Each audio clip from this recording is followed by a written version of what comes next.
Friends, आज हम लोग प्रश्नावली 2.2 के क्वेश्चन नंबर 2 का 4th नंबर का क्वेश्चन करने वाले हैं, जो कि है एक द्विघात बहुपद ज्ञात कीजिए जिसके शून्यकों का योग तथा गुणनफल क्रमशः दी गई संख्याएं हैं।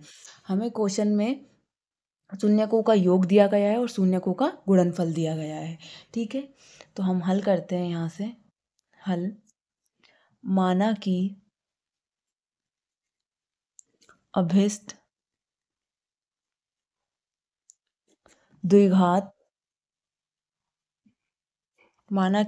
द्विघात बहुपद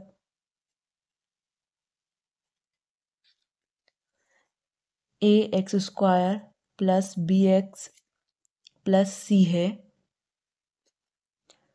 जिसके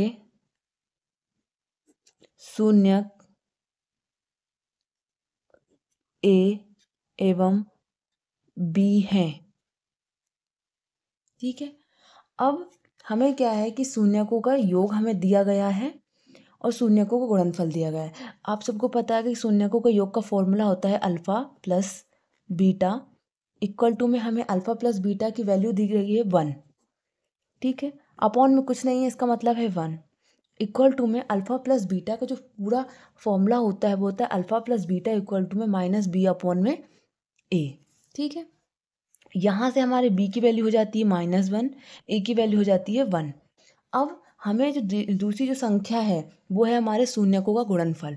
ठीक है, तो हमें फॉर्मूला जो होता है शून्यकों गुणनफल का alpha into beta equal to में क्या वैल्यू दे के रखी है हमें 1, तो हम यहाँ 1 पुटअप कर देंगे। अपॉन में कुछ नहीं है तो 1 लिख देंगे। इक्वल टू में अल्फ़ा इंटू बीटा, मतलब इसके गुणनफल का जो फॉर्मूला होता है alpha into beta equal to में c अपॉन में a। ठीक है, अब यहाँ से हमारी c की वैल्यू हो जाएगी 1, a की वैल्यू 1, और यहाँ पे हमारे a की वैल्यू यहाँ पे भी 1 है और यहाँ पे भी हमारे पास a की वैल्यू 1 है, तो हमें कोई चेंजेस करने की यहाँ पे नीड नहीं है। ठीक है, तो हमारा जो अभिष्ट द्विघात बहुपद जो होगा, यहाँ पे हम जो फॉर्मूला हमने ये जो है हम इसमें वैल्यू पुटअप कर देंगे। a की वैल्यू हमारे पास क्या आई है, यहाँ से हम देखेंगे a की वैल्यू हमारे पास 1 आई है, b की वैल्यू -1 आई है और c की वैल्यू भी 1 आई है। ठीक है, अब हम इसमें जो द्विघात बहुपद हमने माना था उसमें हम a b c की वैल्यू पुटअप कर देंगे।